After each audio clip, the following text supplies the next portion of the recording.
Hi everyone, and welcome to That Board Game Show. My name is Mark, and thank you for joining me today as we take an overview of Hive Pocket.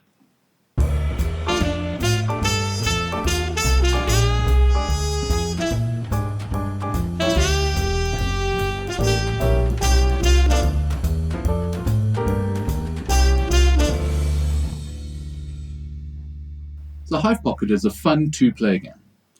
Very easy to play. It involves a fair amount of strategy because we have ants, we have bugs, we have grasshoppers, we have spiders, and the way they move around the board is dependent on the bug type. For example, your beetle can only move one space at a time, but it can climb on top of other insects. If the beetle's on top of the other insect, yours or your opponent's, it can't move. So it's interesting way to try stop your opponent from trying to do something.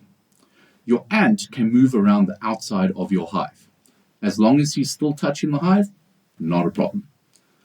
Grasshopper, as any grasshopper does, likes to jump over pieces.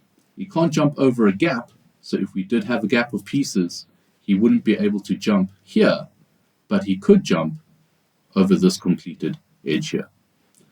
The point of the game is to surround your opponent's queen bee. As long as your queen bee has an open space on any side, she is okay.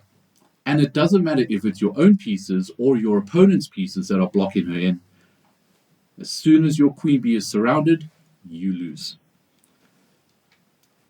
There are two other pieces that come with the game, but I would recommend getting more familiar with the basic game before introducing the mosquito and the ladybug. Mosquito adds a new dynamic by being able to take on the characteristic of whatever it's touching. So a mosquito can become a beetle, can become an ant, a grasshopper, the queen bee, the spider, even the ladybug.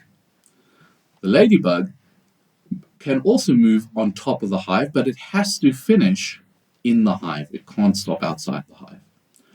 A game like this would take about 10 minutes to play. And because the pieces move in different ways, they get placed in different places, you could play this game multiple times and always come out with a different looking hive and a different way to trap your opponent's queen bee. So as we can see here, we've been playing the game for just a few minutes.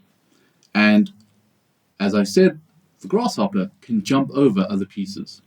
So this white grasshopper is now going to jump over its own grasshopper, and the queen bee end up in this empty space. And now because the black queen bee has been surrounded, the white player wins. Thank you so much for joining me today as I showed you Hive Pocket. I look forward to seeing you again next time. Until then, bye-bye.